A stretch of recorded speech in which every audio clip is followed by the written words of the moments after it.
सर्वांना नमस्कार. ईश्वर दाभाडे द्वारा प्रस्तुत गीता अध्याय 1 श्लोक 4. विषय आहे बुद्धी आणि शक्तीचा समतोल. हे आपण आजच्या या श्लोकातून शिकणार आहोत. सर्वांनी व्हिडिओ पूर्ण बघायचा आहे आणि आजच्या विषयाचे काही ठळक मुद्दे आहे ते असे: प्रतिस्पर्ध्याचे अचूक आकलन, समान कौशल्य, सांघिक शक्तीचे महत्त्व, सावधगिरी आणि सूक्ष्म निरीक्षण, एकाग्रता आणि मॅनेजमेंट हे आपण आज शिकणार आहोत. तर श्लोक असा आहे की अत्र दुरा महेश्वासा भीमार्जुन समायुधी युयुधानो विराटच्च द्रुपदस्य महारथ. हा आजचा श्लोक आहे. पूर्ण व्हिडिओ बघा आणि आपण आता सविस्तर सांगायला सुरुवात करू. मुद्दा क्रमांक 1, प्रतिस्पर्ध्याचे अचूक आकलन. दुर्योधन इथे आपल्या शत्रूच्या जमेच्या बाजूचे विश्लेषण करत आहे.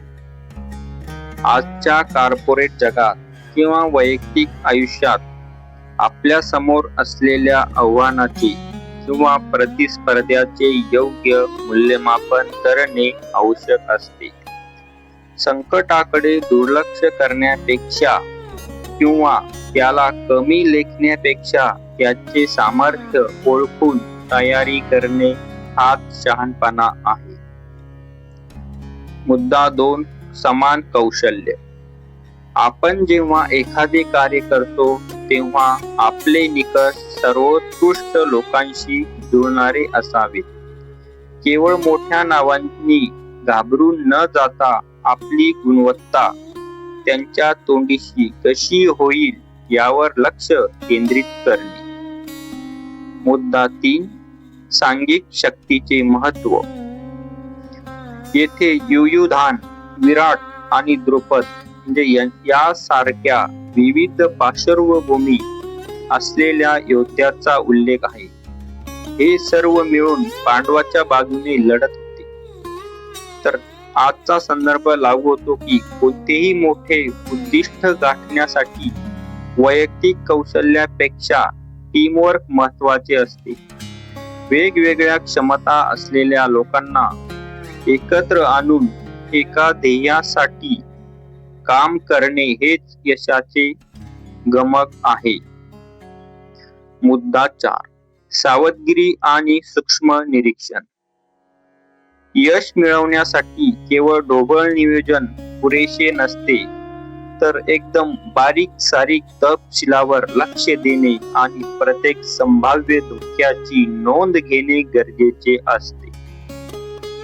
पुढचा मुद्दा, यशस्वी होण्यासाठी केवळ ताकद असून चालत नाही, तर त्यासोबत अर्जुनासारखी एकाग्रताही हवी.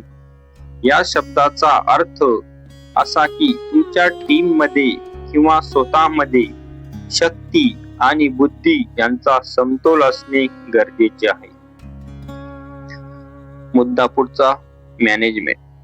अनेकदा आपण आपल्या स्पर्ध्याकडे केवळ एक शत्रू म्हणून पाहतो, पण दुर्योधन त्यांच्या गुणाचे वर्णन करतोय.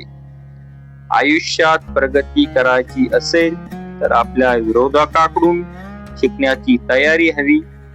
त्यांचे कोणते गुण त्यांना यशस्वी करत आहेत याचे वस्तुनिष्ठ विश्लेषण करणे प्रगतीसाठी आवश्यक असते.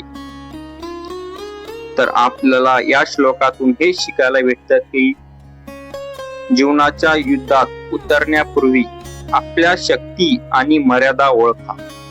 प्रतिस्पर्ध्याचा आदर करा, त्यांना कमी लेखू नका. हे आपल्या टीमवर्क मधूनही प्रत्येक सदस्याचे मूल्य, त्यांची किंमत आपल्याला समजली पाहिजे.